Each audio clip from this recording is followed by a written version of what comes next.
예, 발표를 했는데요.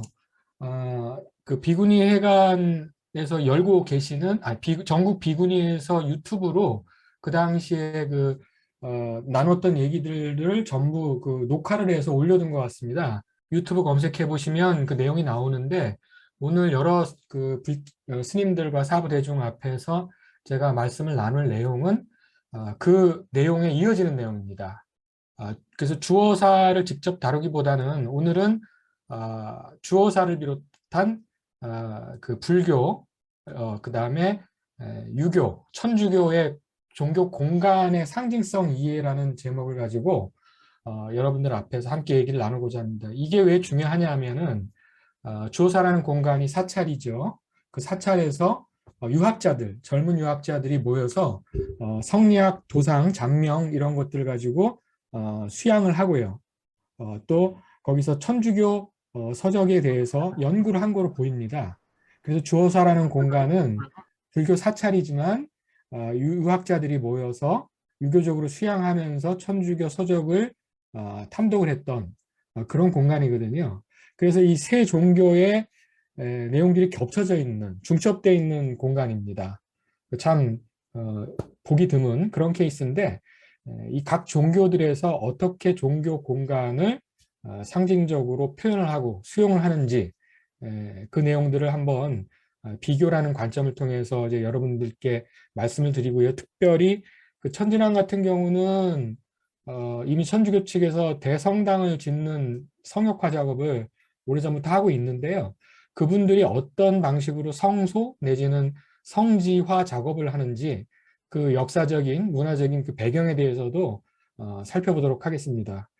일단 그게 갖고 있는 문제점들을 지적을 하기 전에 도대체 어떤 배경에서 그런 행동들을 하게 되는지를 공감적으로 이해하는 게 먼저거든요.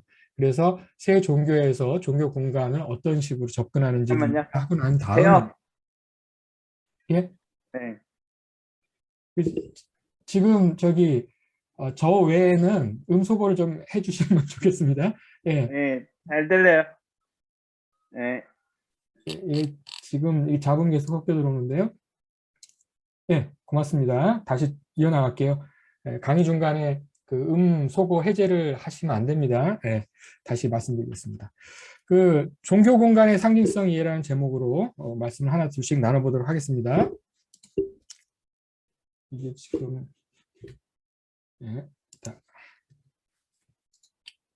네, 네 가지를 얘기할 건데요. 먼저 거룩한 공간, 그 성소나 성지를 만드는 종교적인 미장센이라고 이름 붙여봤는데 공간을 어떻게 구성을 하는지, 그 다음에 그것이 시간적으로도 연동되기도 합니다. 그리고 그것이 사람의 몸짓을 통해서 보통 이제 의례라고 얘기하는 그 몸짓을 통해서 성소 내지는 성지가 거룩하게 구현되는 이야기하고 이미지로 구현되는 양상을 살펴볼 거고요. 그 다음에 천주교나 기독교, 유일신종교들의 이제 모델이 되는 예루살렘 성전과 불교 사찰, 그 다음에 유교에서는 종택 내지는 서원이 될 텐데 이것들이 어떻게 종교적인 상징들을 구현하고 있는지를 주로 이미지들을 중심으로 살펴보도록 하겠습니다. 먼저 거룩한 공간이란 무엇인가 하는 말씀을 나눠보죠. 제가 지금 여기 헤테로토피아라는 말을 썼는데 여러분들이 아마 유토피아라는 말씀은 들어보실 적이 있을 것 같습니다.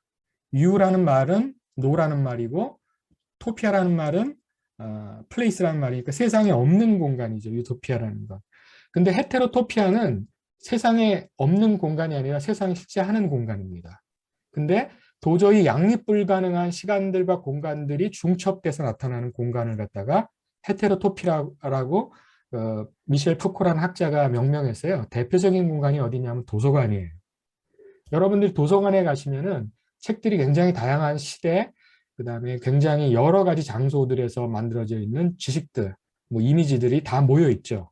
그래서 한 공간에서 접할 수 없는 수많은 시간들과 수많은 공간들을 한꺼번에 접할 수 있는 공간이 도서관이죠. 그런 공간들을 헤테로토피아, 유토피아는 현실에 존재하지 않는 거지만 헤테로토피아는 도저히 현실에 존재할 수 없을 것 같은 것들이 현실에서 존재하는 것. 이걸 헤테로토피아라고 그래요. 근데 대부분의 종교 성지 또는 종교 성소가 이 헤테로토피아적인 성격을 갖습니다. 조금 다른 말로 하면 이제 종교학에서 쓰는 용어인데 성과 속, 성스러움과 속됨, 이런 용어는 여러분 들어보셨을 것 같은데 성스럽다, 거룩하다라는 말을 할 때 라틴어 사케르라는 말에서 세이크리드 그러니까 성스럽다는 말이 나왔는데요. 이 사케르라는 말은 구분한다, 디바이드, 구분한다는 뜻이에요. 그래서 성스러운 거, 거룩한 것은 이제 구별을 하죠. 예를 들어서 기독교인들 같으면 일주일 중에서 그 기독교인들 주일이라고 부르는 일요일을 별도로 구분을 해서 거룩한 시간으로 만들잖아요. 일주일 내내 일하다가 왜 일요일 날 쉬느냐? 신이 6일 동안 창조하고 일요일 날 쉬었으니까 이런 식의 논법들이 들어갑니다. 그래서 거룩하게 다른 시간하고는 질적으로 구분한 시간을 만들죠. 그것이니까 거룩하다는 말은 결국은 구분된 모든 것, 구별된 모든 것이 거룩한 겁니다.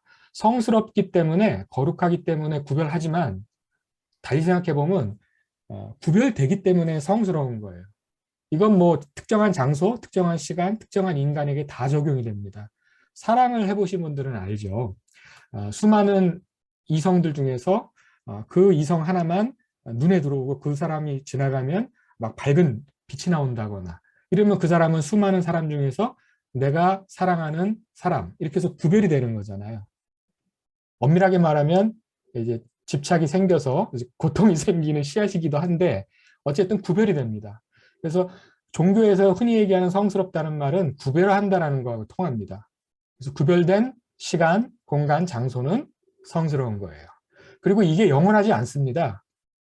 여러 불자분들은 잘 아시겠지만 영원한 건 없죠. 그래서 시간과 공간과 인간의 인연이 끝나면 속된 것으로 다시 전락합니다. 속되다는 말은 구별이 안 된다는 얘기거든요. 네. 어떤 공간이 굉장히 성스러워서 성당을 지어놓습니다. 근데 여러분도 아마 뉴스에 아마 보셨을 것 같은데 유럽에 있는 성당이 펍, 그러니까 술 마시는 장소로 변한 경우 있거든요. 더 이상 거기는 성당이 아니고 술 마시는 장소가 됐으니까 거룩한 공간이 아닌 거죠. 그리고 인연이 끝나면 사람들이 사랑하는 사람들에도 인연이 끝나면 뭐 이혼을 한다거나 헤어진다거나 하죠. 더 이상 구별된 존재가 아니게 됩니다. 그래서 이건 성과 속은 끊임없이 성이었다, 속이었다, 속이었다, 성이었다, 시간과 공간과 인간의 인연이 닿으면 흩어지고 인연이 또 생기면 또 다시 성스러워지겠죠. 그것을 성스러움의 변증법이라고 부르는데 이 관점에서 한번 보시면 좋을 것 같습니다. 자, 그 다음 넘어가죠. 그럼 시간부터 한번 살펴보겠습니다. 시간축, 공간축 이렇게 해가지고 나가는데 먼저 공간축부터 살펴볼게요. 채팅방에 공유가 안 돼 있다고 글이 자꾸 올라오고 있습니다. 잠깐만요. 공유가 지금 안 되나요? 화면 공유 안 됩니까? 네, 지금 안 되고 있어요. 되고, 제가 좀 눌렀는데. 예, 이제 시작되네요. 됐습니다. 아, 지금까지 한 번도 지금 안 된 건가요? 그러니까 누군가 건드리셨어요, 지금. 그러니까 건드리시지 말고 그대로 좀 유지를 해주세요. 제가 건드리지 않았거든요. 네, 부탁드립니다. 네, 이젠 보이시죠? 이제부터 이미지가 들어가니까 이제부터 보시면 됩니다. 아까 얘기했던 게 잠깐만 앞쪽으로 돌아가면요. 이 부분이었거든요. 사케르라는 부분으로 돌아가면 잠깐만 넘어가네요. 다시 안 넘어가는데 네, 그냥 여기부터 다시 그냥 이어서 하겠습니다. 네, 아까 이 부분이 안 보셨다는 거죠? 네, 여기 사케르라는 말 설명을 했던 거고요. 소리는 들리셨을 것 같으니까 이미지부터 보겠습니다. 공간을 거룩하게 구별하는, 좀 전에 얘기했던 게 구별된 모든 공간은 거룩하다는 제가 말씀을 드렸는데 그 거룩한 공간을 만드는 방식입니다. 대표적인 거 몇 가지만 말씀드리겠습니다. 네, 지금 보시는 거에 특성이 있습니다. 여러분들 제일 오른쪽 위에 보시면 피라미드라고 하는 것이 보이시죠? 근데 자연 상태에서 저 피라미드하고 같은 게 뭐가 있죠? 저건 인공적으로 사람들이 만든 거고 여러분 자, 떠올리시는 게 아마 산이 있을 겁니다. 산 닮았죠, 저게. 땅이 평평한데 그 평평한 땅에서 질적으로 하늘을 향해서 솟아있는 그런 자연물이 바로 산입니다. 그래서 저 피라미드라는 거는 인공적으로 만든 산이에요. 그러니까 하늘을 향해서 초월적인 공간을 향해서 솟구치는 인간의 종교적인 염원을 담아서 저 산을 만들었는데 저건 아주 거대한 규모를 자랑하고 저것이 저런 형태로도 돼 있지만 맨 밑에 보시면 있는 그 대성당, 성당처럼 이게 지금 고대기 양식이 된 성당인데 그 성당으로 하늘을 향해서 솟구쳐가 오르는 걸 보실 수 있습니다. 같은 겁니다. 기본적으로. 단군 신화에서 단군이 산으로 내려오는 것도 역시 하늘과 땅을 이어주는데 일반 땅하고 구별이 되어야 되니까 하늘로 솟구쳐야죠. 그래서 솟구쳐져 있기 때문에 일반적인 평평한 땅하고는 구별되어 있기 때문에 거룩하다 이렇게 얘기를 하는 거거든요. 그래서 이게 단군 신화에 나오는 태백산 신단수 얘기도 나오지만 저 이집트 피라미드도 마찬가지고요. 전 세계에 저 피라미드 비슷하게 생긴 게 많이 있습니다. 지구라트라든지. 네, 그런 게 전부 같은 기능을 합니다. 성당 역시 마찬가지로 하늘을 향해 있는 종교적인 염원을 나타나기 위해서 인공산을 만든 겁니다. 인공산. 그렇게 이해하시면 좋아요. 이게 가장 소박한 형태로 보이는 게 왼쪽 하단에 보이는 그것이죠. 여러분들 그 사찰에 올라가시면 이제 중간중간에 볼 수 있는 저는 돌 무더기 쌓은 거. 이걸 갖다가 코즈믹 마운튼이라고 불러요. 종교학에서는. 우주산, 세계산 이렇게 부르죠. 이게 나무 형태로 되어 있을 때는 코즈믹 트리라고 부릅니다.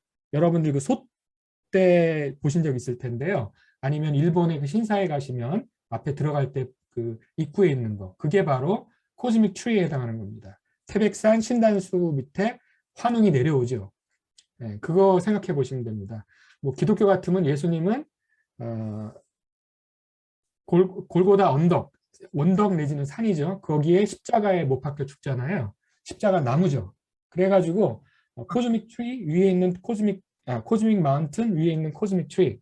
그래서 우주적인 모델이 응축되어 있는 산이나 나무를 통해서 하늘과 땅이 연결되는 그런 구조를 나타냅니다. 이걸 갖다가 우주의 중심이라고 불러요. 센터 심볼리즘, 중심의 상징이라고 얘기하는데 그래서 땅에서 하늘을 향해서 연결되는 중재하는 역할로 이런 공간들이 조성이 됩니다. 이걸 갖다가 이제 종교적인 사제들이 공간이 아니라 인간 같으면 종교적인 사제들이 하늘과 땅을 연결해 주는 존재가 되죠. 그 한자로 무당 무자가 이제 그런 거에 해당하고요.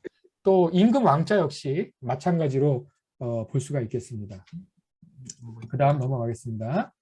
자, 근데 이런 거 말고도 저게 가장 여러분이 대표적으로 볼 수 있는 것들인데 조나단 스미스라고 하는 학자가 쓴 책에 자리잡기라는 책이 있습니다.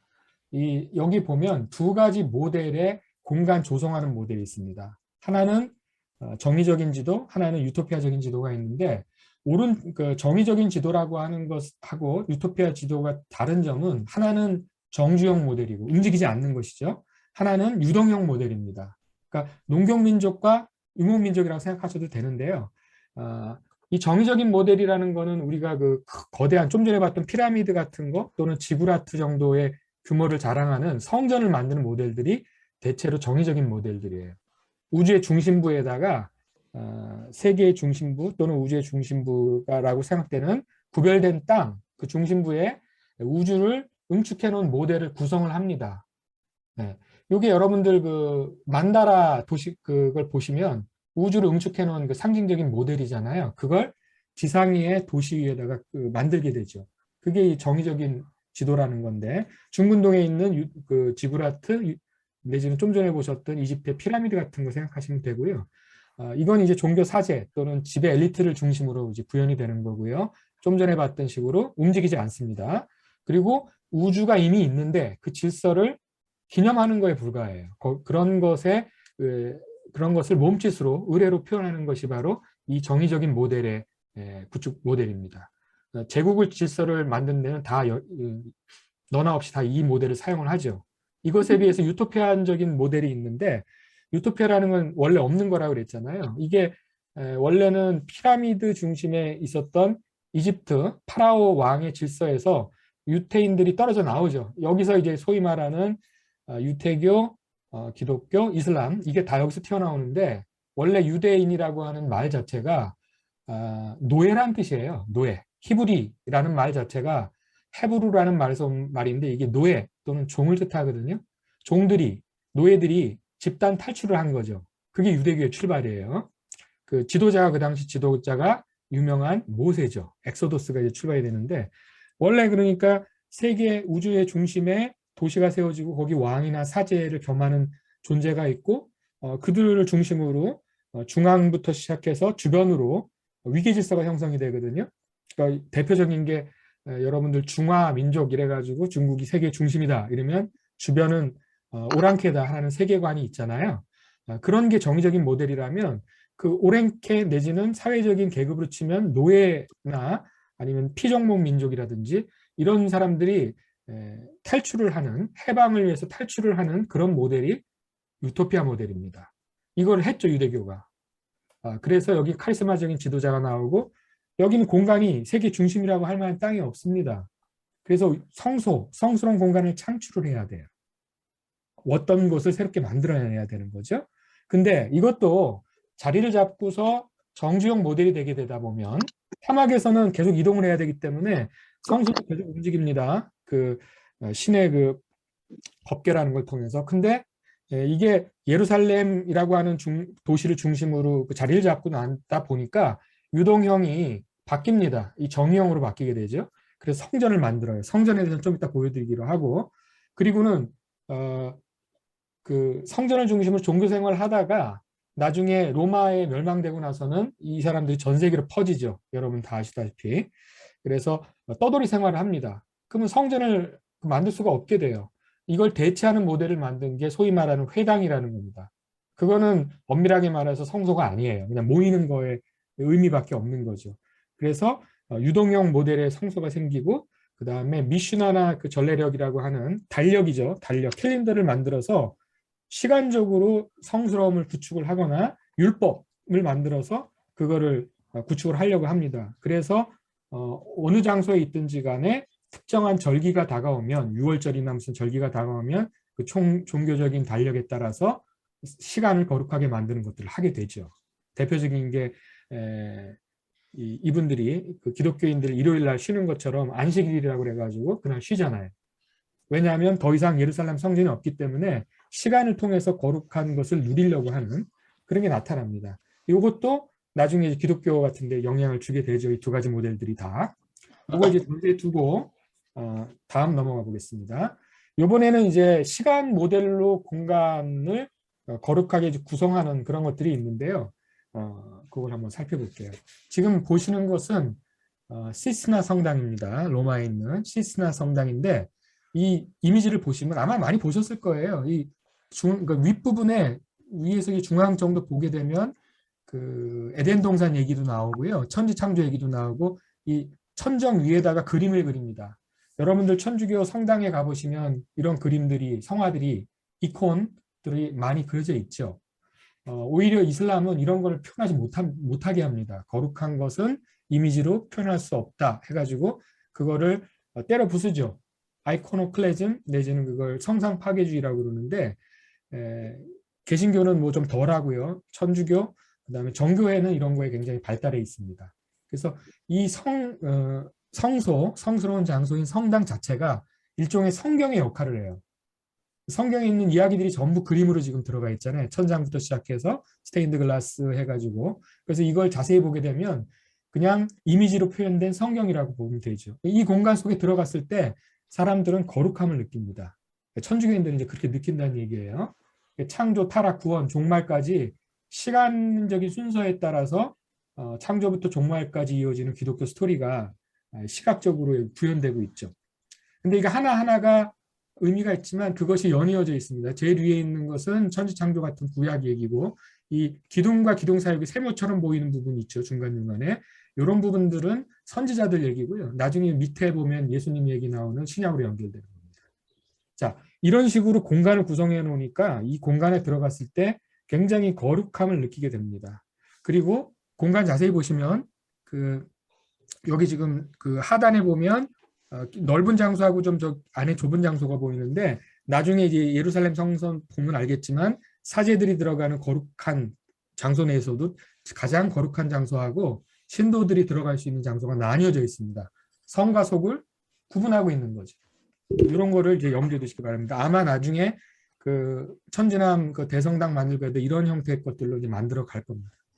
자, 요건 이제 제가 이건 넘어가겠습니다.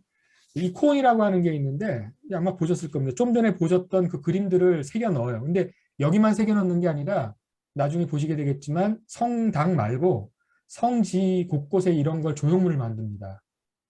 그 좀 이따 더 보기로 할 텐데요. 이런 걸 이콘이라고 불러요. 우상이라고 우리가 번역하는 것도 이콘에서 나오는 말입니다. 성상인데 이게 이제 우상이라는 말로 쓰이기도 하죠. 그러면 아이돌이라고 하는 게 우상인데요. 요새는 뭐 BTS가 우상이 됐습니다만, 이게 거룩하면 이콘이고 뭔가 좀 불경하다 싶으면 아이돌로 바뀝니다. 어쨌든 이 성상이나 성화를 이콘이라고 하는데, 여기 지금 보시면 예수님 상이 나와 있는데, 여기 보면 성경이 돼 있고요. 그 다음에 손가락으로 이렇게 표시하는 부분들이 나오는데, 그 다음에 부처님 뒤에 이렇게 거룩하게 나오는 이것처럼 광배 두른 것처럼 이것도 있죠. 종교로 가릴 거 없이 모든 종교가 이런 양상, 거룩함을 표현합니다. 두 가지 형태가 있습니다. 하나는 여기 지금 비아 네가티바, 이거 E가 아니고 A로 맨 마지막에 해야 되는데, 부정의 길이 있고 비아 포지티바, 긍정의 길이 있습니다. 거룩한 것을 이콘을 통해서 표현할 수 있다. 무한한 신성을 유한한 형상을 통해서 표현할 수 있다 하는 성상 옹호주의가 있고요. 그 다음 비아 네가티바라고 그러면 그런 건 신성 모독이다. 심지어 우상 숭배다 해서 거부하는 전통이 있죠. 요거는 이슬람은 완전히 요 계통인 겁니다. 유대교, 기독교, 이슬람이 다 한 전통에서 나온 건데, 이런 두 가지 입장들이 서로 팽팽하게 나뉘어 있습니다. 자, 요거 지금 카라리나가 아니라 카타리나 수도원인데요. 이제 오타가 났습니다. 6세기 이콘인데, 왼쪽에 복음서, 오른쪽에 이 축복하는 사인, 여러분 이런 거 하는 거 보신 적 있을 겁니다. 그 성호를 그린다고 하죠. 둥근 후광, 초월성을 표시하고 있는 이런 양상을 여러분들이 보실 수가 있습니다. 이런 것들을 새겨 넣어서 불교식으로 얘기하면 설법이 될 텐데, 설교나 미사, 강론 같은 걸 하기 이전에 이것만 봐도 사람들이 종교적인 경험, 체험을 할 수 있도록 만들어 주곤 하지요. 자, 이제 또 한 가지를 보겠습니다. 여러분 여기 지금 보시면은 그 우측에 보신 거는 만돌라라고 하는데, 그 불교에 있는 만다라하고 비슷하다는 느낌 아마 받으셨을 거예요. 동서남북이 있고요. 동서남북을 지키고 있는 네 가지 그 천사장의 그 형태들이 있고요. 가운데 보면 예수님이 있잖아요. 근데 만다라에 제가 여기다가 만다라를 넣지는 않았는데 여러분들이 너무 잘 아시니까요. 우주의 중심을 표상을 하고 역시 비슷한 형태로 있는 거 알 수 있습니다. 종교를 떠나서 사람들이 표현하는 방식, 표현의 보편성 같은 것들이 있는 거죠. 엄밀하게 말하면 이거 원이 아니고 가운데 있는 거는 이렇게 조개 모양으로 되어 있는데요. 저건 여성의 자궁을 뜻합니다. 엄밀하게 말하면. 그래서 모든 생명의 출발과 생명이 마감하는 알파와 오메가라고 기독교에서 얘기하는 그런 것들이 지금 표상이 되고 있죠. 좀 전에 봤던 예수님 상하고 지금 우리 석굴암에 있는 부처님 뒤에 있는 걸 보여드리고 있는데요. 원망부족한 형태의 위에 뒤에 이렇게 후광 두르고 있는 건 보이실 수 있을 겁니다. 그래서 이런 부분들이 공통성, 초월성 내지는 일상을 넘어서 있는 깨달음의 또는 구원의 상징으로 일종의 시각적인 클리셰를 형성하고 있습니다. 클리셰라는 건 그 보편적인 또는 매우 반복이 뻔하게 되는 그런 습관 같은 거를 말해요. 그래서 이런 부분들 원으로 표현을 한다거나 아니면 이렇게 조개 모양으로 표현해도 마찬가지입니다. 우주를 상징하거나 전체를 상징할 때 이렇게 동그란 형태가 나오거나 하는 것들을 우리가 볼 수 있죠. 그래서 여러분들이 만다라를 한번 찾아서 비교해 보시면 공통성이 있다는 걸 알 수 있고요. 근데 이게 하나의 이미지만 저렇게 있는 게 아니라 이어진 이미지로 연결되는 것들이 있습니다. 천주교 여러분들 성당에 가시면 그 스테인드 글라스들이 예수님의 뭐 탄생부터 시작해서 부활에 이르는 그 스토리들이 한 장씩 한 장씩 연결된 걸 보신 적 있을 겁니다. 이건 지금 말할 것도 없이 불교의 그 팔상도라든가 아니면 시무도 같은 경우도 마찬가지죠. 어떻게 우리가 수행을 시작을 해가지고 깨달음에 이르고 그 다음에 교화에 나서는지를 너무 잘 보여주고 있는 것들이죠. 종교마다 다 있어요, 이런 것들이. 이게 여러분들 만화에 보면 만화가 한 컷 만화 말고 그걸 갖다가 우리가 카툰이라고 부르는데 카툰 말고 네 칸 만화 이상 그 칸과 칸이 이어지는 만화를 갖다가 우리가 코믹 스트립이라고 부릅니다.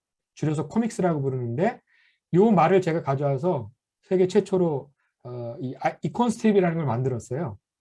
그러니까 불교에서 시무도라든지 팔상도라든지 아니면 기독교에 나오는 그 스테인드 글라스의 예수님 뭐 태어나서부터 부활할 때까지 그 얘기들이 시간적인 순서에 따라서 어떻게 하면 구원을 받는가, 어떻게 하면 깨달음에 이르는가 하는 것을 너무 잘 표현해주고 있습니다.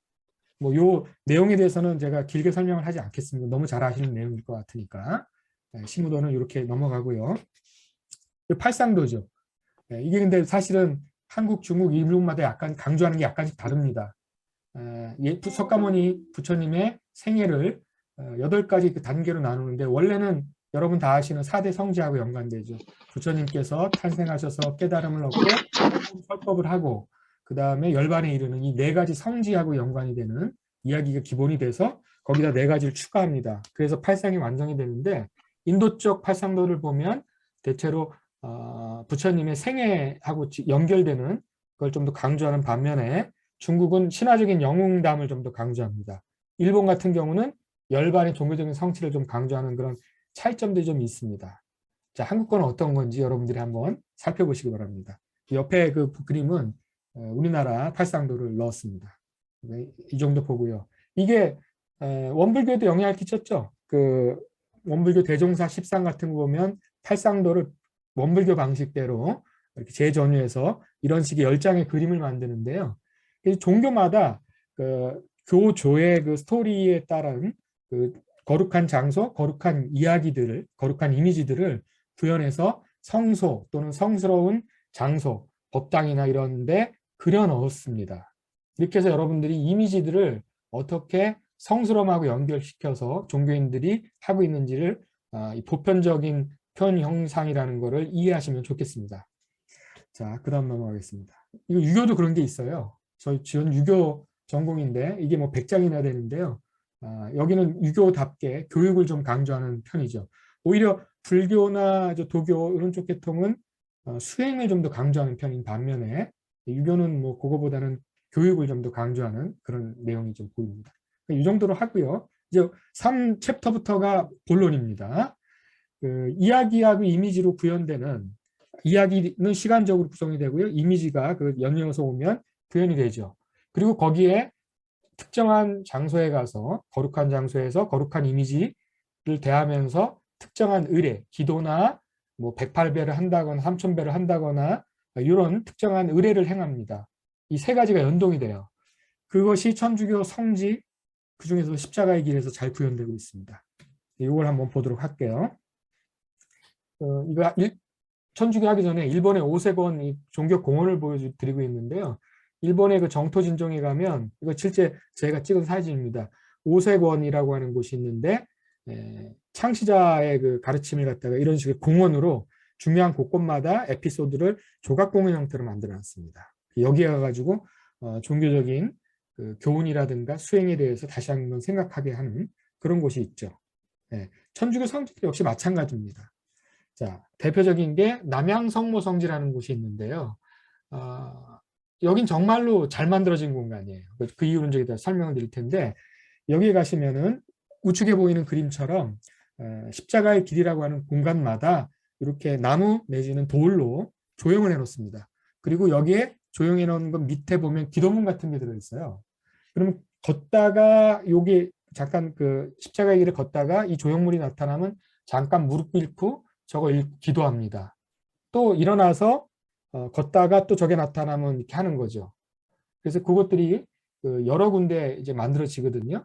이 기원이 어디에서부터 비롯이 되냐 하면 비아 크루시스라고 하는 게 이게 라틴어로 십자가의 길이라는 뜻인데 예루살렘 성지가 있는데 이게 이슬람에 넘어가잖아요.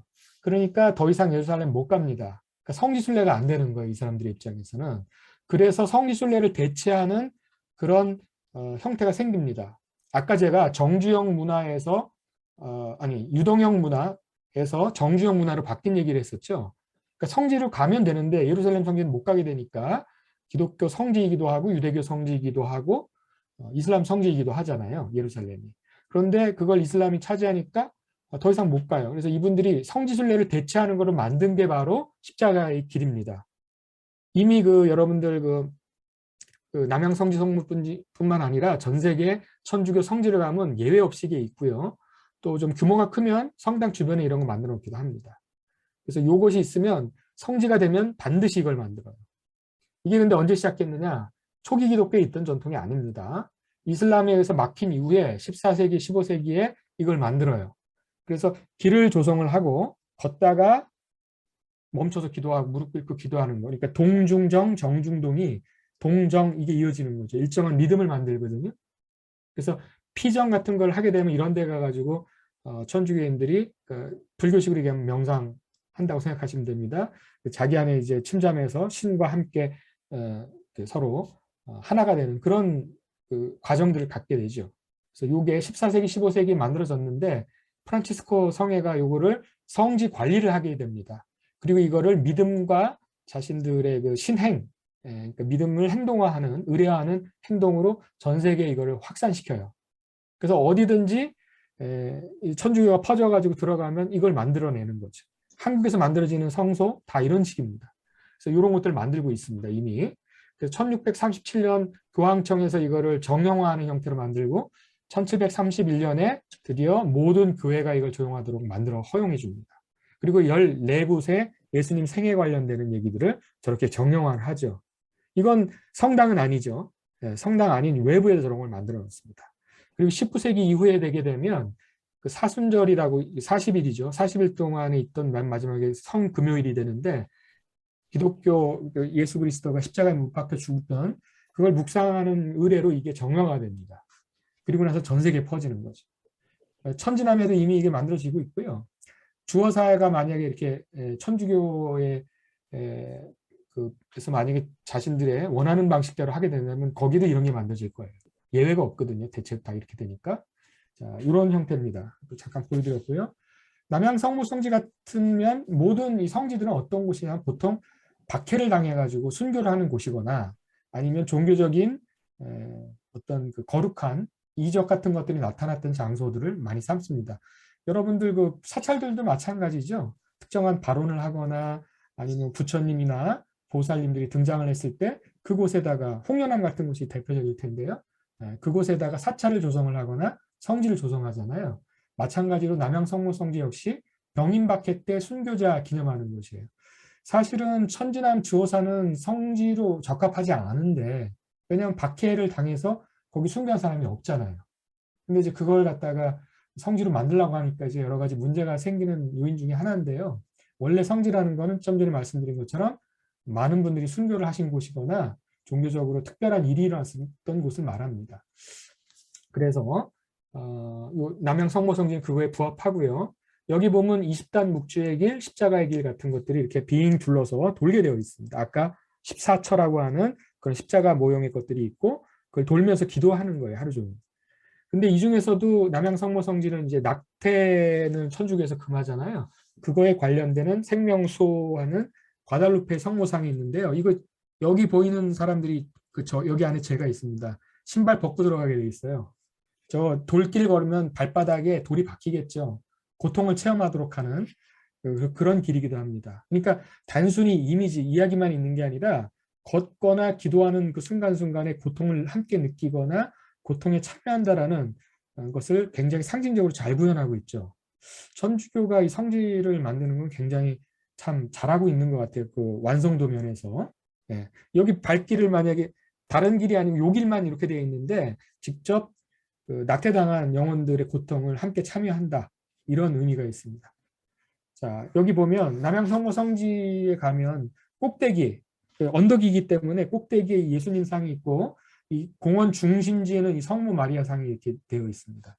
그러니까 어떻게 되어 있냐면 아래에서 위로 올라가는 그러니까 땅으로부터 하늘로 솟구치는 것 언덕 꼭대기에 초월적인 존재가 예수가 있고 그 다음에 주변으로부터 중심으로 들어가는 그 중심에 성모 마리아가 있는 거죠. 마치 우리가 성모 마리아는 불교로 치면 관세음 보살 같은 느낌을 주는데요. 그래서 두 가지 모델들을 그 중심 지역, 그 다음에 제일 꼭대기, 정점, 그 다음에 중심 이렇게 됩니다.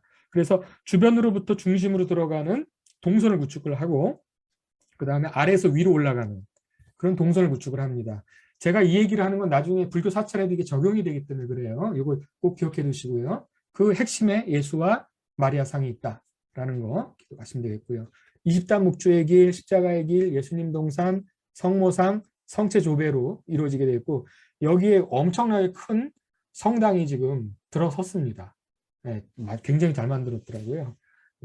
자, 요건 한번 참조하시고요. 어쨌든 간에 중요한 거는 그것보다도 일상, 그러니까 땅으로부터 하늘을 향해서 나아가는 초월적인 상승의 그 움직임, 몸짓이 있다. 그 다음에 주변으로부터 중심으로 들어가는 의식의 흐름을 몸을 향해서 구현을 하도록 그렇게 만들었어요.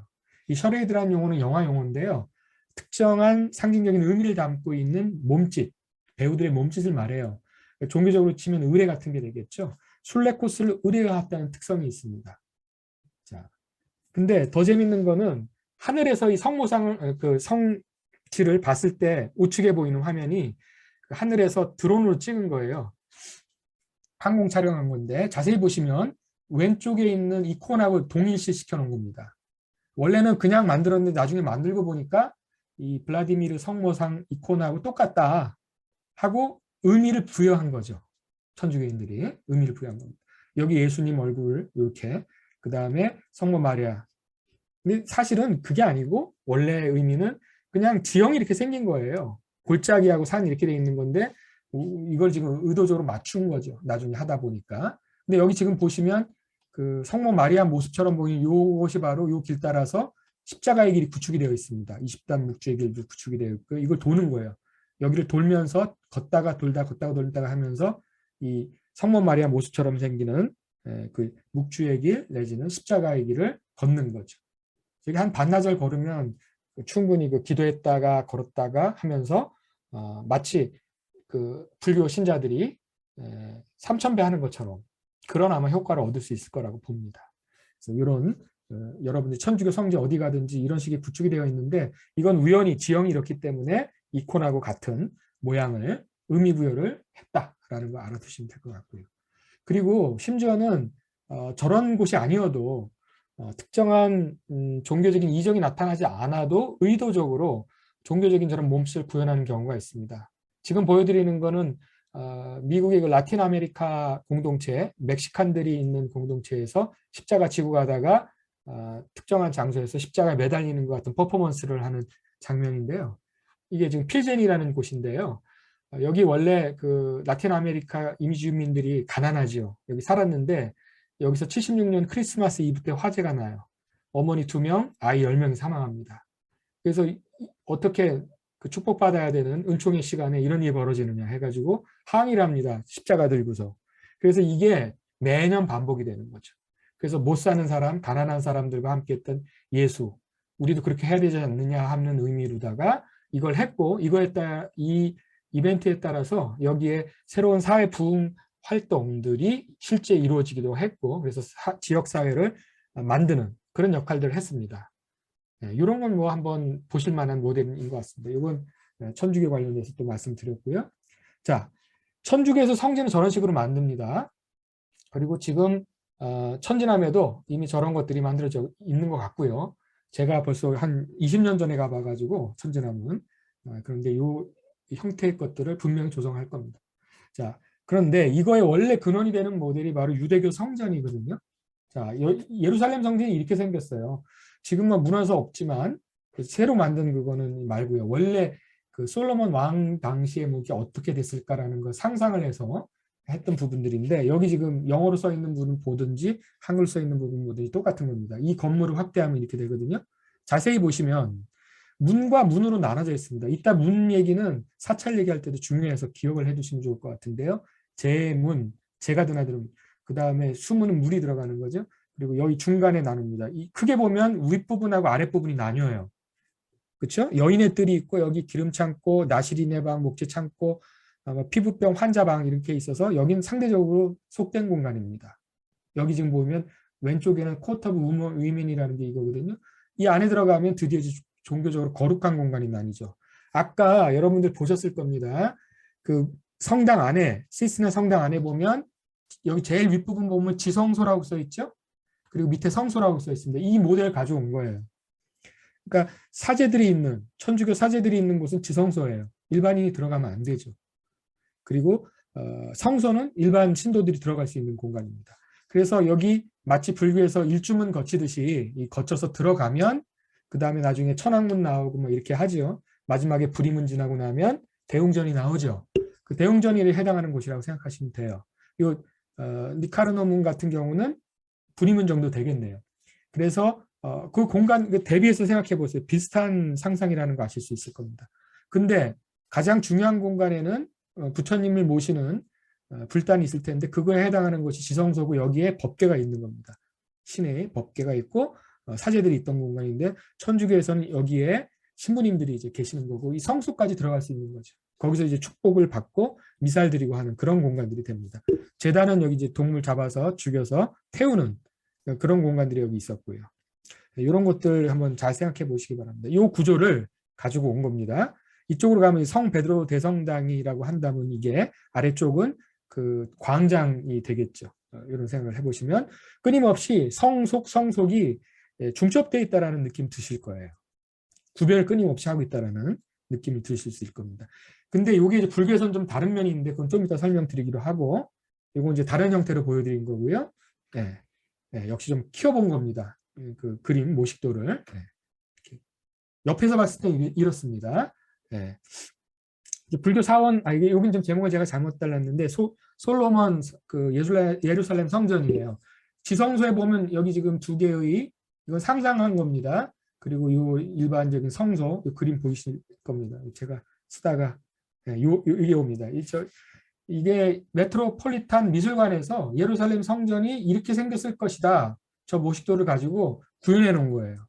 메트로폴리탄 미술관에 이거 이제 볼 수가 있거든요.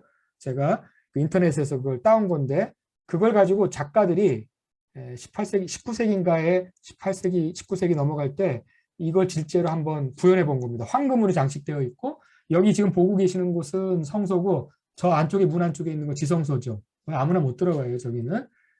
지성소 확대하면 이렇게 됐습니다. 이건 실제 예루살렘 성전이 이런 게 아니라 이랬을 것이다 라고 상상을 해서 만들어 놓은 겁니다. 그래서 이렇게 보시죠. 이게 날개 달려 있고 여러 가지 그 사방으로 되어 있는 그 짐승 내지는 인간의 얼굴들을 하고 있는 저건 대천사장이 되겠습니다. 그리고 가운데 보이는 게 법계죠. 이런 식의 구조를 가져요. 지금도 성당, 뭐 개신교도 마찬가지인데요. 목사님이나 신부님이 서 있는 그곳은 일반 신도들은 못 올라가잖아요. 심지어 단을 높입니다. 왜냐하면 위계질서를 만드는 거죠. 일반 신도하고 성직자하고 구분을 하는 그런 걸 볼 수가 있겠습니다. 자, 지금까지 제가 천주교의 성당 또는 모델이 되는 예루살렘 성당 그리고 성지의 모델들을 제가 이미지를 통해서 거칠게 살펴보았고요. 유교를 한번 얘기를 해볼게요. 여러분들 그 서울의 사대문 이름들 다 아시는지 모르겠어요. 동대문 하면 흥인지문이 될 거고요. 서대문 돈이문, 남대문 숭례문.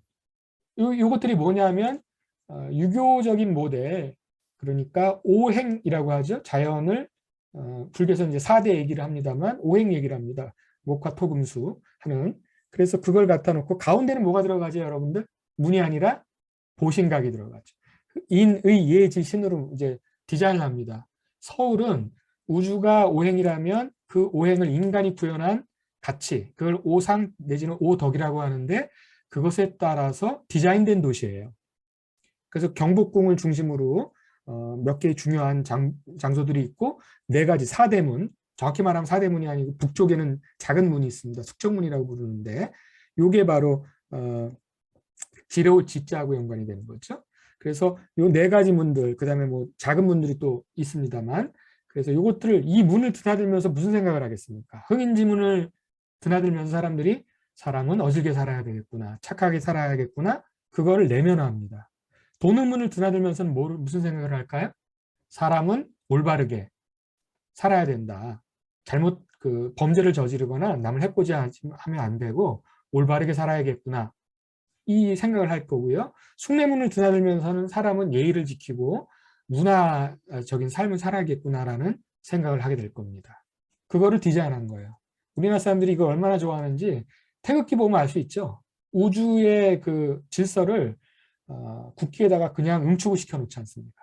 다른 나라들 같은 뭐 색깔 정도 표현을 하거나 뭐 태양을 보통 상징하는 경우들이 많은데 별이나 우리는 그거 안 해요.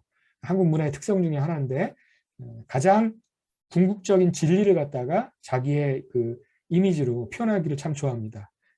음양오행이 이 오동 내지 오상으로 디자인된 도시에서 유교적인 그 공간 디자인 거룩하게 하는 걸 볼 수 있고요.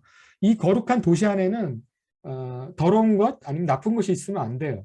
그래서 그 문 밖부터 내쫓습니다. 안타깝게도 유교 같은 경우는 이제 불교 스님들이라든가 아니면 무속인들을 전부 다 거룩하지 못한 것으로 봐서 내쫓았죠. 너무 안타까운 일인데 그렇게 해서 도시를 자기들 나름대로 거룩하게 만든다라고 생각을 했던 겁니다. 이런 모델들이 여기 지금 옛날 지도를 통해서 보신 거고요. 이것도 모자라서 왕이 긍정전에서 진무를 보잖아요. 긍정전에 있으면 지금 보시는 왕 뒤편에 펼쳐두는 병풍인데요. 1월 5번병이라고 부릅니다. 1월이 음양이 되고요. 하늘의 해와 달, 그 다음 5가지 봉우리가 오행을 뜻합니다. 그렇죠? 이게 음양오행을 뜻하는 거예요. 거기에 왕이 앉아요. 그러면 하늘과 땅이 있는데 사람이 빠져 있죠. 여기는 지금. 사람이 딱 등장하면서 주역에서 얘기하는 천지인 삼재가 완성이 됩니다. 그래서 음양오행의 공간 디자인에다가 사람까지 들어가서 의례적인 사람이 들어가야만 완성이 되거든요. 이게 전형적으로 유교적인 거예요. 유교는 인도이기 때문에. 그래서 이런 부분들의 상징성을 우리가 볼 수 있고요. 이게 국가 단위에서만 그러는 게 아니고요. 유교의 종택이나 성원에서도 이런 걸 볼 수가 있습니다. 뭐냐 하면 지금 보시는 게 유교의 종택들인데 두 가지를 여러분이 뭐 다 설명하려면 끝도 없으니까 여러분 사랑채라고 들어보셨죠? 사랑방, 손님과 어머니. 나이 드신 분들은 아실 텐데 이 사랑방은 남성들의 공간이죠. 제 예전에 사랑방 손님에서 사랑이 사랑하는 공간인 줄 알았는데요. 그게 아니고 저건 남성들이 머무는 바깥채를 말합니다. 안채는 여성들의 공간이에요. 그래서 지금 보면 분명히 나눠지는데 문을 지나서 제일 그 바깥에는 그 종들이 있죠. 이리 오너라 하면 이제 나오잖아요. 그리고 아랫사람이 있고 그거보다 조금 안쪽으로 들어가면 남자들의 공간, 바깥 어른이라고 부르는 바깥 양반, 남자들의 공간, 안사람이라고 부르죠. 안채는 여성들의 공간인데 이 여성들의 공간에는 외부인이 들어가면 안 됩니다. 외부인이 갈 수 있는 곳은 사랑채까지예요. 그래서 음양, 내외 이거를 분명하게 나누고 있는 거죠. 역할 분담을 하는 겁니다. 그러니까 남성은 정치 사회적인 문제를 사랑채에서 논의를 하고 저거는 사회하고 연결되어 있는 부분이니까요. 안채는 사회하고 단절될 부분이거든요. 경제 부분이기도 하고 그래서 여성들의 공간이 됩니다. 역할 분담을 한 걸 알 수 있죠. 이걸 유교에서 예라고 부릅니다. 차별의 논리이기도 하지만 역할 분담하는 논리이기도 해요. 그리고 더 중요한 건 여기서 끝나지 않고 제일 위쪽에는 뭐가 있냐면 사당이 있어요. 산자와 죽은 자를 위상을 나누고 있죠. 그래서 욕할 때 너는 애미애미도 없느냐, 너 조상이 뭐 내려다보신다 뭐 이런 식의 얘기하는 것이 유교 전통에서 비롯된 거죠. 왜냐하면 자기가 잘못하면 나 혼자 욕먹는 게 아니라 연좌제로 조상 욕먹이고 자기 그 후손들도 대대로 욕먹거든요. 예컨대 뭐 여러분들 일사오적 그러면 대대로 그 매국노의 전형 아닙니까? 근데 그들이 잘못한 거지 그들의 조상이나 그들의 후손이 잘못한 게 아닌데 연좌제로 같이 욕먹거든요. 그래서 혼자 사는 게 아니거든요. 내 삶은 조상이 구현했던 덕을 나도 구현을 해야 되고 늘 사당에 드나들면서 아 조상님이 이렇게 했는데 나도 그걸 닮아서 훌륭한 삶을 살아야겠구나 자각을 하는 거거든요. 그래서 아침에 일어나서 거기에 이제 찾아뵙고 또 안쪽에 계신 어른들 찾아뵙고 인사하고 그리고 나갈 때도 항상 갔다 와서 보고하고 이거를 늘 삶 속에서 반복을 합니다. 개인의 삶이라는 게 사실 없어요. 이런 경우는. 그래서 이런 식의 구조를 공간에서 그대로 보여주고 있다는 걸 알 수 있습니다. 자, 지금 보여드리는 건 명제고택이라고 해요. 면제윤중고택인데요. 앞에 이렇게 연못 같은 걸 파기도 합니다. 이거 설명하려면 한두 끝도 없으니까 가운데 보이시는 이 건물이 사랑채예요. 안채는 안 보이죠. 바깥하고 절연되어 있거든요. 그리고 자세히 보면 공간이 좀 나눠져 있어요. 이거 지금 바깥 사랑채고요. 안채입니다. 미음자 형태인데 이걸 사하봉 구조라고 얘기합니다. 그래서 바깥에서는 안이 안 보입니다. 그리고 한옥은 안에서 밖을 봐야 되는 거죠. 그건 뭐 그 정도 얘기하고 넘어갈게요. 심지어는 여기에 위기질서가 존재합니다. 어떤 게 있냐면 바깥 사랑채가 제일 낮고요. 안채가 더 높아요. 그리고 사당이 제일 높죠. 이런 구조에서 보면 여성이 천대받는 게 아닙니다. 여성을 존중합니다. 그 예전에 조선시대에 보면 부인 보고 마누라라고 그러잖아요. 근데 우리 그거를 이 마누라쟁이가 이러고 폄하하는 용어로 쓰는데 원래는 그렇지 않습니다. 마누라라는 말은 임금에게 붙이는 말이에요. 마마, 상간마마, 상간마누라 얘기하거든요. 이걸 그러니까 높아질수록 높은 겁니다. 조상이 제일 위에 있고요. 그 다음에 부인, 그 다음에 남자, 그 다음에 이제 종이 있는 거죠. 이렇게 구성을 한 걸 볼 수 있습니다. 전형적으로 유교적인 예법에 따라서 안과 박, 상과 하가, 그 다음에 조상과 후손이 나눠져 있는 구조를 볼 수 있죠. 이렇게 볼 수 있는 거고요. 경주 최부자도 마찬가지입니다. 병산서원 같은 서원도 마찬가지인데요. 시간이 많지 않기 때문에 자세히 보시면 이 그림에서 나오는 걸 제가 이렇게 항공으로도 볼 수 있고요. 위에서도 보기도 하는데 이미 저번 그 12월 달 그래서 했던 거니까 이걸 보시면 됩니다. 이게 대부분의 서원은 불교 사찰을 뜯어다가 쓰거든요. 그러다 보니까 사찰의 구조를 닮아 있어요. 유교 서원을 보면 여기 문루, 여기 통과를 하면 제일 아래, 그 다음에 여기 지금 걸떡너에 썼는데 여기는 요 앞부분, 제일 아랫부분, 여기는 풍류하고 감성의 공간입니다. 그 다음에 공부하는 공간하고 기숙사가 나오고요. 맨 위에 사당이 나옵니다. 그렇죠? 좀 더 다시 한번 볼까요? 여기 이미지를 보시게 되면 여기 보이네요. 맨 요 아랫부분, 그 다음에 여기 길게 있는 만대루인데요. 병산서원. 여기가 감성의 공간, 휴식의 공간입니다. 그리고 여기 보면 왼쪽 오른쪽으로 있는 것이 서재 동제라고 하는 기숙사고 여기 강당이 있습니다. 공부하는 공간이죠. 맨 위쪽에 뭐가 있죠? 사당이 있죠. 거기에 닮아야 될 모델들이 있는 겁니다. 저기가 어디에 해당하냐면 우리는 이제 대웅전이 되겠죠. 사찰을 치면. 제일 위부터 아래까지 공부하는 공간, 이성의 공간, 노는 공간, 감성의 공간, 그 다음 제일 위에는 본받아야 될 존재들이 있는 거죠. 이것도 모자라서 우리는 저기 돈에다가 새기고 다니잖아요. 본받아야 될 모델들. 세계 율곡 같은 분들을 돈에 새기고 다니죠.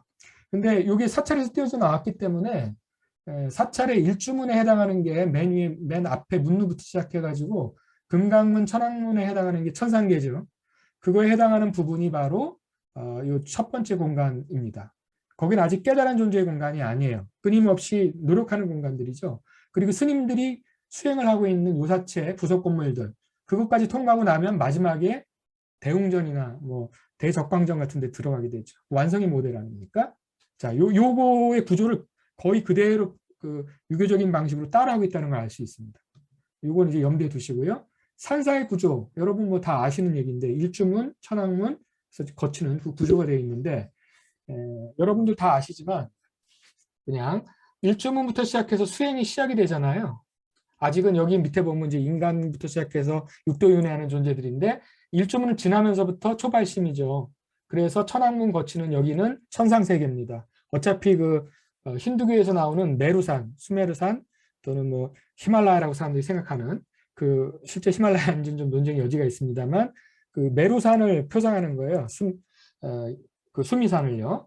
그래서 그 올라가는 천상계 존재들이 등장하지요. 천왕문 내지는 사천왕문 내지는 금강 역사가 들어있는 금강문이 존재하죠. 여기가 들어가고 여기까지 그다음에 불이문 앞까지는 천상세계고 불이문을 지나게 되면 거기 부처님의 세계죠. 깨달은 자들의 세계입니다. 윤회를 넘어선 존재들이니까 이건 여러분들도 아마 다 아실 거예요. 주변 부속되는 공간들이 있습니다. 특정한 공간들 중에서도 여기 독성, 칠성, 산신각이라고 하는 것들 암자들이 있는데 저거는 원래 불교가 들어오기 이전의 공간들이죠. 근데 천주교의 그 성지의 문제점은 뭐냐면 주호사 같은 경우 특히 그럴 텐데 천지남은 이미 그렇게 돼버렸고요. 원래 불교가 거기 있었어요. 사찰이 거기 있었는데 사찰을 밀어내고 그 기억들을 싹 다 지워버리고 천주교의 기억만 남기는 더 씌우는 그런 방식인데 반해서 불교 같은 경우는 기존에 있었던 칠성신앙, 산신신앙이 불교 이전에 있었는데 그거를 존중해서 일정하게 한 공간에서 공존하고 있는 모델들이죠. 물론 중심은 불교입니다. 이 모델이 우리가 주어사를 복원할 때 고민해봐야 될 모델이라는 말씀을 이렇게 간단하게 드리고 자세한 내용들은 그 글들을 한번 읽어보시면 좋을 것 같아요. 다른 모양으로도 보여드리는데 역시 마찬가지입니다. 자, 이제 불교가 저런 그 양식은 좀 비슷한 면이 있는데 좀 다른 면이 있습니다. 아까 제가 밖에서 안으로 들어간다 또는 아래에서 위로 올라간다라는 얘기를 천주교 성지 얘기할 때 했습니다. 산사 모델이 그거하고 비슷한 것 같잖아요. 근데 다른 점이 하나 있어요. 그게 뭐냐 하면 여러분들 그 저기 문의 안팎을 한번 생각해 보십시오. 둘이라는 용어는 여러분 다 아실 겁니다. 진재하고 속재가 둘이 아니고 하나라는 그 얘기인데 그 번뇌망상에 찌들어 있는 중생의 눈으로 금강문을 제가 지금 보여드리고 있는데 금강문을 보면 무슨 엄청나게 무서운 존재들이 있지 않습니까? 왜냐하면 번뇌망상에 찌든 눈으로 보면 이게 보이는 거예요. 근데 그 같은 문에 안쪽을 보게 되면 제가 지금 봄, 여름, 가을, 겨울 그리고 봄이라고 하는 영화에서 지금 스틸컷을 만들어 왔는데, 그러니까 이 안쪽은 뭐가 있냐면 대웅전 부처님이 있거든요. 깨달은 자의 눈으로 보면 똑같은 문인데 무섭지 않아요. 남자가 아니라 여성으로 보이고요. 피천상, 그 다음에 연꽃에서 핀 깨달음의 이것이 보이죠. 문은 똑같은 문이에요. 뭐 다 아시다시피 일심이문 얘기하잖아요. 깡패 아저씨들이 여기다 일심 새기고 다니는데, 근데 그거조차도 굉장히 거룩한 말을 지금 깡패분들이 새기고 다니죠. 깡패들도 불성이 있기 때문에 새기고 다닐 텐데, 안에서 깨달은 자의 눈으로 깨달은 눈으로 보게 되면 모든 것이 다 평화롭습니다. 아무 문제가 없어요. 근데 깨닫지 못하고 번뇌망상에 찌든 사람의 눈으로 보게 되면 이게 보이는 거죠. 이런 디자인들이 불교에는 있습니다. 그러니까 안과 밖이 둘이 아니고요. 번뇌와 깨달음이 둘이 아니다. 이런 식의 상징들이 천주교 성소 같은 데는 전혀 보이지 않습니다. 끊임없이 죄인으로부터 하늘을 향해서 나가는 이런 것만 보이죠. 이게 이제 불교 사찰에서는 좀 다른 아주 독특한 양상입니다. 예, 이런 것들은 우리가 앞으로 공간들을 어떤 방식으로 주어사 공간들을 우리가 구성해야 하느냐에 따라서 굉장히 주목해야 할 만한 점이고요. 이 부분하고 같이 성과 속이 둘이 아니고 참과 거짓이 둘이 아니고 이런 식이 다 성립할 수 있는 부분들이거든요. 그래서 그런 부분들을 주어사 복원할 때 어떤 방식으로 우리가 복원할 것인가 도움이 될 것 같습니다. 그리고 좀 전에 얘기했던 요 실성각하고 산신각처럼 공존하는 그런 부분에 대한 것도 필요합니다. 그때 아마 12월 달에 전국 비구니회관에서 열렸던 이 부분을 보신 분들은 그때 좀 설명했으니까 제가 길게 설명 전혀 안 했는데, 함께 할 수 있는 공간, 주어사라는 공간은 원래 어떤 공간이냐면 불교 사찰에서 아까 얘기했듯이 유교 지식인들이 유교적인 수행을 하면서 천주교 서적들을 탐독을 했던 거거든요. 그러니까 사찰이라는 공간이 그것들을 넉넉하게 품을 수 있는 그걸 보여주는데, 이미 사찰 디자인 자체가 원래 이 천왕문이나 여기 금강문 있는 것들은 원래 불교적인 존재들이 아니죠. 힌두교에 있는 존재들입니다. 그리고 칠성각이나 산신각도 원래 불교의 핵심적인 것하고 관계가 없어요. 근데 불교 이전에 있던 또는 불교 밖에 있던 것들과 어떤 식으로든 이렇게 어우러져서 조화를 만들어내는 부분이 아까 좀 전에 보셨던 불임문, 그러니까 금강문도 안과 밖이 둘이 하나이면서 두 가지가 번뇌와 깨달음이 둘이 아니라는 걸 이렇게 보여주는 그런 모델에 의해서 이렇게 조화롭게 공존할 수 있었으면 좋겠다는 생각을 해보았습니다.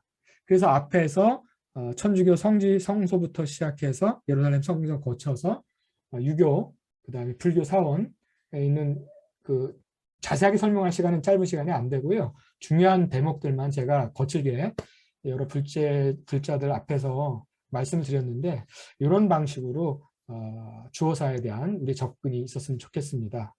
예, 경청해 주셔서 감사합니다. 일단 강의는 여기서 마치도록 하겠습니다. 감사합니다.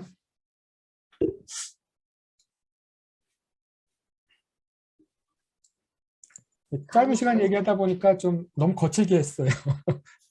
네. 강의 너무 잘 들었습니다. 감사합니다.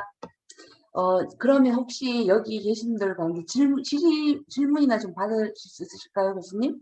네, 질문 받으려고 일찍 끝낸 거니까요. 네. 혹시 질문 있으신 분 질문해 주십시오.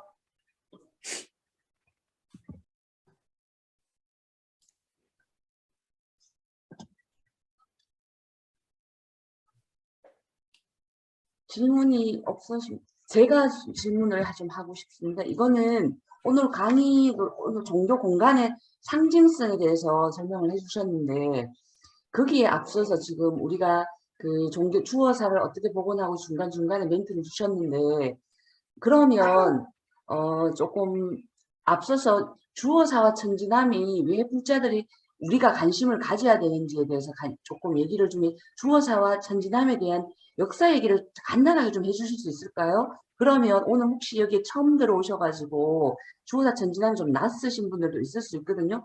교수님께서 강의안을 보내주셨고 그 다음 자료를 많이 주셨기 때문에 읽고 오신 분들은 괜찮겠지만 안 읽으신 분들은 주어사 천지남이 오늘 내용만을 가지고는 주어사 천지남이 왜 이렇게 이거 오늘 강의가 무슨 연관성이 있을까라고 생각하실 수도 있을 것 같아요. 그래서 그거에 대해 잠시 좀 말씀해 주실 수 있을까요, 교수님? 네, 잠깐만요. 네. 이거는 이게 제가 사실 저번에 했던 얘기를 반복을 안 하려고 이미 읽으셨거나 아니면 전국 비구니의 유튜브에 있기 때문에 일부러 그분들을 빼버렸는데 이걸 좀 바꿔봅시다. 잠깐만요. 요거로 채팅 저번에 했던 내용을 한번 보죠. 공유를 좀 해봤는데 혹시 화면에 보이십니까? 잘 보이시나요? 새롭게 제가 지금 띄웠는데, 네. 지금 띄운 그것은 불교 사찰 관련돼서 원래는 제가 원래 PT는 이걸 했어요. 저번에 이미 띄워놨었는데요. 이 부분 관련된 얘기를 좀 해보죠. 주어사라는 공간에 대한 얘기부터 해보겠습니다. 아마 뒤에 하실 선생님들이 준비가 되어 있어서 제가 뭐 자세히 얘기는 안 하겠습니다만 여러분들 다 알다시피 사찰이라고 하는 공간은 불교인들만의 공간은 아닙니다.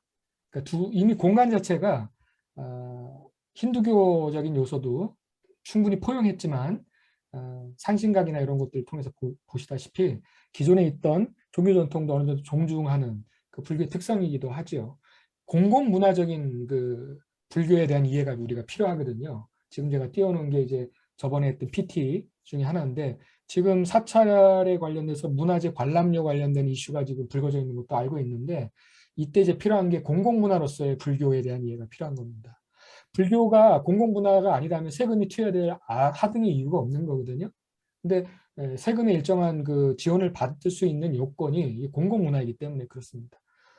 특정한 교회에 대해서 그거 건물을 보호하기 위해서 정부에서 예산을 지원하지는 않죠. 근데 왜 그러냐면 이게 단순히 불교적인 예식이라든지 의식이라든가 종교적인 생활을 하는 것뿐만 아니라 이미 조선시대까지만 해도 그 이전은 말할 것도 없고요. 공공문화로서 기능을 했습니다. 불교 사찰에서 학생들이 공부를 했죠. 이게 최근에는 이미 고시가 없어져 가고 있는 것이 좀 달라지긴 했지만 불과 한 20여 년 전만 해도 고시 공부한다 이러면 뭐 사찰에 들어가서 공부하던 전통이 있잖아요. 조선시대 때문에 그게 있었거든요. 이미. 누가 그럼 밥 해주고 빨래 해주고 지원해 주나요? 사찰에 있는 스님들이 봉사를 했던 겁니다. 또 조선시대 때 우리 다 알고 있다시피 대장경 같은 것도 있지만 조선왕조 실록 같은 경우 사고에서 복원을 했고 스님들이 일정한 역할들을 했죠. 지금 인수되는 일본으로부터 돌려받는 그것에 대해서 원래대로 오대산 사고에다 해야 된다는 얘기가 나오는 게 그런 맥락에서 나오는 거거든요. 그래서 그것뿐만 아니라 그 다음에 스님들이 열심히 일을 하셔서 서원을 짓는데 예를 들면 도산서원 같은 거 짓을 때 스님들이 그거 도와줬어요. 양반들이 노동을 못하니까 못 짓거든요. 그리고 양반들이 쓰고 있는 종이들 그거 다 스님들이 공급해 줍니다. 그런 식의 얘기들. 그러다 보니까 스님들하고 이 사이들이 좋은 경우가 많았습니다. 근데 이제 그렇게만 돼 있는 게 아니라 문제는 그것으로 이렇게 좋기만 하면 좋겠는데 저번에 얘기했던 거 잠깐 말씀드리면 못 보셨던 분들이 계시기 때문에 유교 사원이 있던 아까 잠깐 얘기했지만 불교 사원을 갖다가 석재들이라든지 나무 있던 것들을 그대로 갖다가 유교 서원으로 쓰는 경우가 굉장히 많았습니다. 16세기가 되면 서원이 40%가 폐사가 되거든요. 근데 그거 다 어떻게 되냐면 유교 향교 서원 역이나 원 같은 거 만드는 거로 활용을 해버렸어요. 그건 강제로 수용당한 거죠. 강제로. 그렇게 돼서 지금 보면 소수서원 같은 데 있는 이거 전부 불교 사원에 있던 것들이 석재로 사용했던 흔적들이 남아있는 거고요. 단간지주 같은 것들이 서원에 남아있는 것도 다 마찬가지입니다. 이렇게 해가지고 수많은 사원들이 철폐가 되고 이게 유교 서원으로 왔는데 이런 식의 양식의 문제점이 보인다는 거죠. 이걸 이제 팔림세스트라고 하는데 저번에 서원, 병산서도 사찰 뜯어다가 쓴 거거든요. 다 마찬가지입니다.